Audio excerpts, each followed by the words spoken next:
नमस्कार दोस्तों, आज हम कुछ प्रश्नों के जवाब देखेंगे।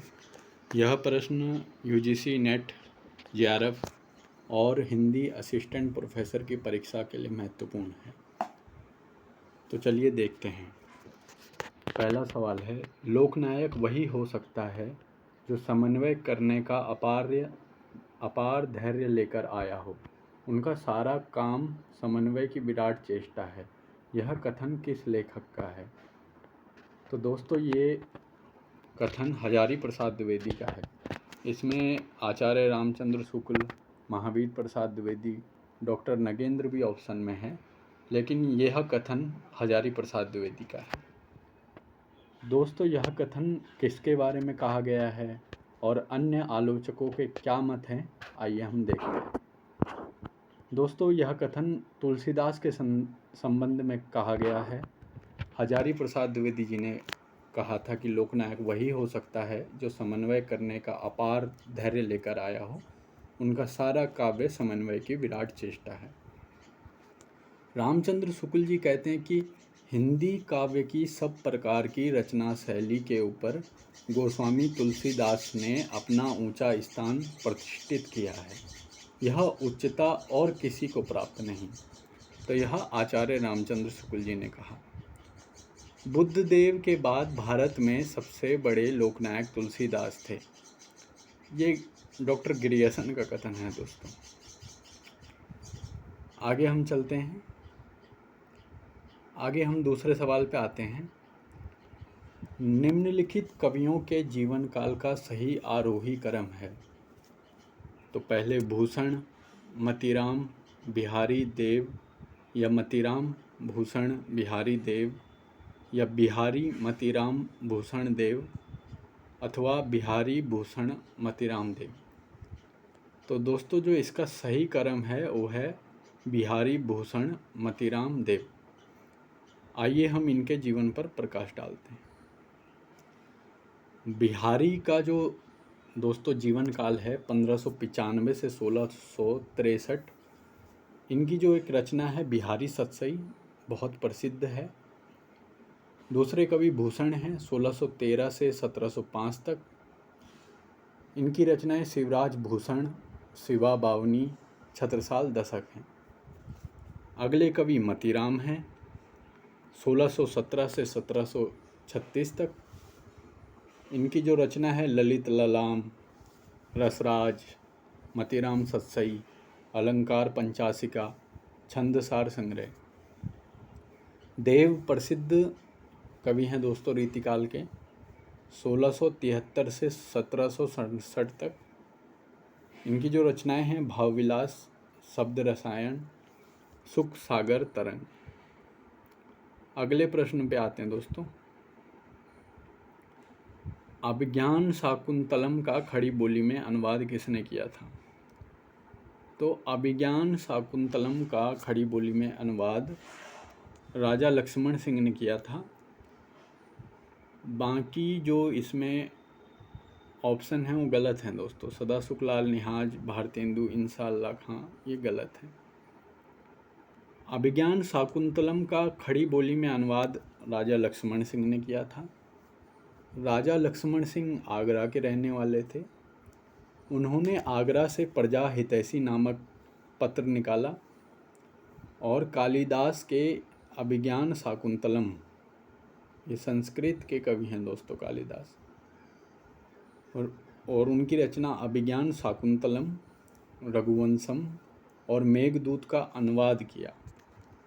सरस एवं विशुद्ध हिंदी में प्रकाशित किया। रघुवंशम के गद्यानुवाद के प्राकथन में राजा लक्ष्मण सिंह ने भाषा के संबंध में लिखा है, हमारे मत में हिंदी और उर्दू दो बोली न्यारी न्यारी हैं। अर्थात यह कथन पूछा जाता है कि हमारे मत में हिंदी और उर्दू दो बोलियां न्यारी न्यारी हैं। तो यह कथन राजा लक्ष्मण सिंह का है और यह रघुवंशम के गद्यानुवाद के प्राकथन में जो है उन्होंने लिखा है। भारत बंधु पत्रिका का संपादन कौन करता था? तो भारत बंधु पत्रिका के जो संपादक थे अब उसमें ऑप्शन देखिए, तोताराम, सदानंद, प्रताप नारायण मिश्र, बनारसी दास। तो दोस्तों जो इसका सही उत्तर है वो है बाबू तोताराम जी। ये भारत बंधु निकालते थे 1874 ईस्वी में, इन्होंने निकालना शुरू किया। सार सुधा निधि 1879 में सदानंद मिश्र निकालते थे। ब्राह्मण पत्रिका 1880 ईस्वी में प्रताप नारायण मिश्र निकालते थे। विशाल भारत पत्रिका 1928 में बनारसी दास चतुर्वेदी जी निकालते थे। अगले प्रश्न पे आते हैं दोस्तों। साहित्य जनसमूह के हृदय का विकास है, यह परिभाषा किसकी है? विकल्प में भारतेंदु हरिश्चंद्र, बालकृष्ण भट्ट, महावीर प्रसाद द्विवेदी, हजारी प्रसाद द्विवेदी। तो दोस्तों हम जानते हैं कि साहित्य जनसमूह के हृदय का विकास है, यह परिभाषा बालकृष्ण भट्ट जी की है। अन्य लोगों की साहित्य के संबंध में या उनके महत्वपूर्ण कथन हम देख लेते हैं।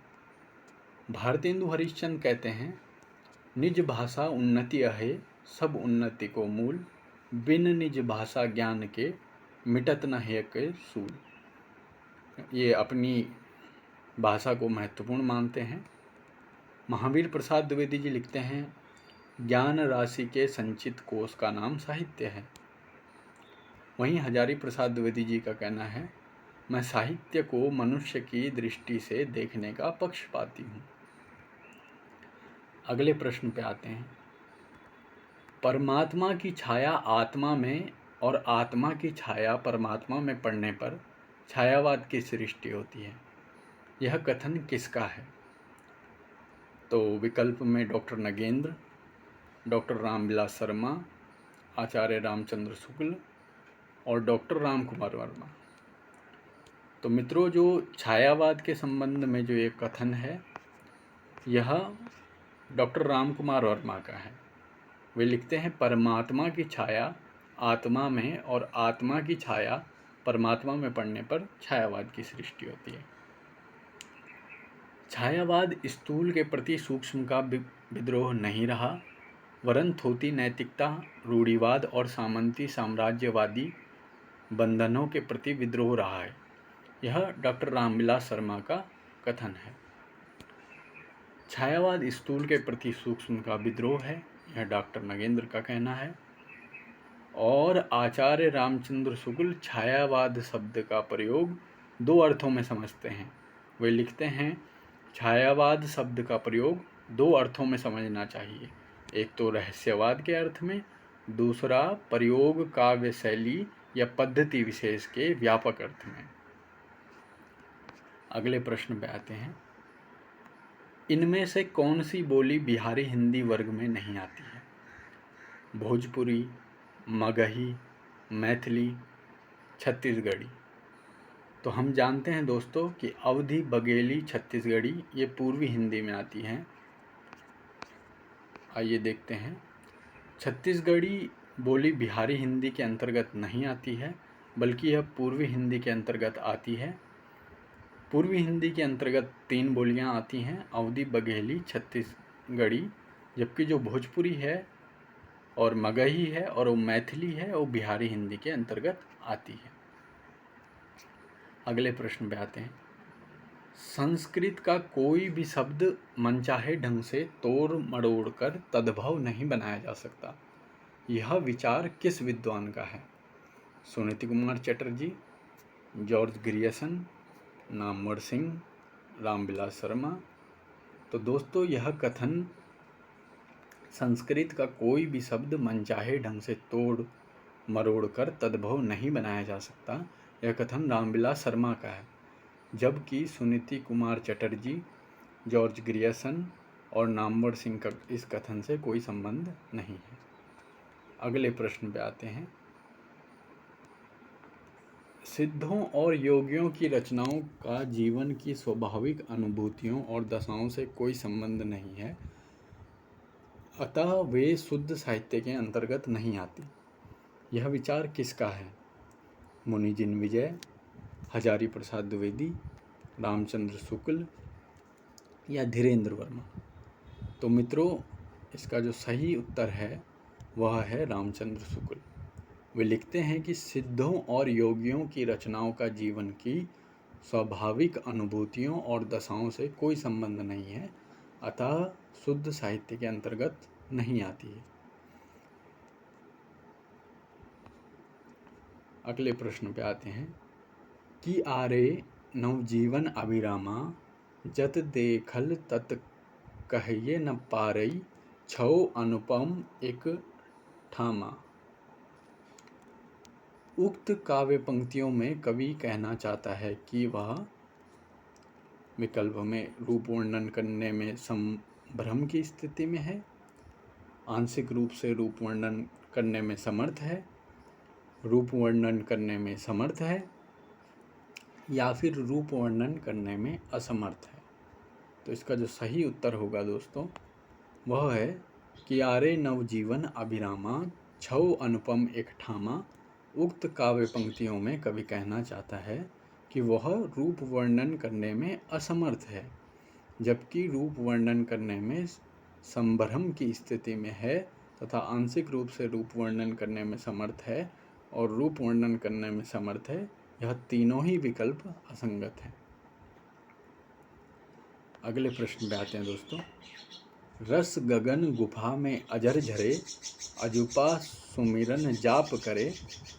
उक्त पंक्तियों में प्रयुक्त गगन गुफा का क्या अभिप्राय है? आसमान में स्थित गुफा, अलौकिक गुफा, सहस्त्रार चक्र या मूलाधार चक्र। तो जो इसका सही उत्तर है दोस्तों वह है सहस्त्रार चक्र।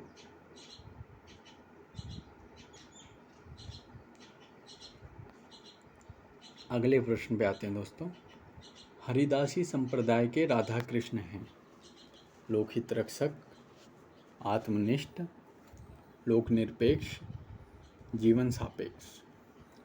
तो इसका जो सही उत्तर है वह है हरिदासी संप्रदाय के राधा कृष्ण हैं लोकनिरपेक्ष, ना कि लोकहित रक्षक, आत्मनिष्ठ और जीवन सापेक्ष। यह तीनों ही विकल्प असंगत हैं। हरिदासी संप्रदाय के प्रवर्तक स्वामी हरिदास जी हैं। स्वामी हरिदास ने वृंदावन में निम्बार्क मत के अनुसार सखी संप्रदाय या ठट्ठी संप्रदाय की स्थापना की। हरि अनंत हरि कथा अनंता, कहहि सुनहि बहुविधि सब संता। राम कथा के प्रसंग में तुलसीदास जी ने यह बात किससे कहलवाई है? शिव से, याज्ञवल्क्य से या काकभुसुंडी से, या यह तुलसीदास की स्वयं की उक्ति है?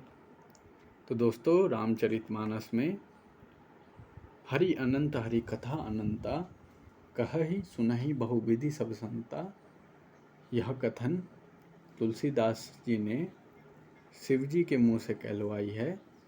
और तुलसीदास की सबसे महत्वपूर्ण जो पुस्तक है वो रामचरितमानस है। इसमें 7 कांड और 1074 दोहे हैं। तुलसीदास कृत आचार्य शुक्ल ने 12 ग्रंथों का उल्लेख किया है जो इस प्रकार हैं: वैराग्य संदीपनी, रामाज्ञा प्रश्नावली, रामलला नहचू, जानकी मंगल, पार्वती मंगल, कृष्ण गीतावली, गीतावली, विनय पत्रिका, दोहावली, बरवे रामायण और कवितावली। अगले प्रश्न पे आते हैं। निम्नलिखित में से किस कवि ने सतसई की रचना नहीं की है? चिंतामणि, राम सहाय, मतीराम या अमीरदास। तो दोस्तों हम देखते हैं कि चिंतामणि जी ने कोई सतसई की रचना नहीं की है, जबकि मतीराम, राम सहाय और अमीरदास ने सतसई की रचना की है। रामचंद्र शुक्ल रीतिकाल के प्रवर्तक के रूप में चिंतामणि को देखते हैं। उनकी जो प्रमुख रचनाएं हैं रसविलास, श्रृंगार मंजरी, कृष्णचरित, काव्य विवेक, काव्य प्रकाश, रामायण आदि। मतीराम की जो प्रमुख रचनाएं हैं, फूल मंजरी, लक्षण श्रृंगार, साहित्यसार सतसई, अलंकार पंचासिका, वृत्त कौमुदी। इस प्रकार दोस्तों हमने ये कुछ प्रश्न मॉक टेस्ट के रूप में या सामान्यतः हल किए। आगे भी हम और प्रश्न लाते रहेंगे। धन्यवाद दोस्तों।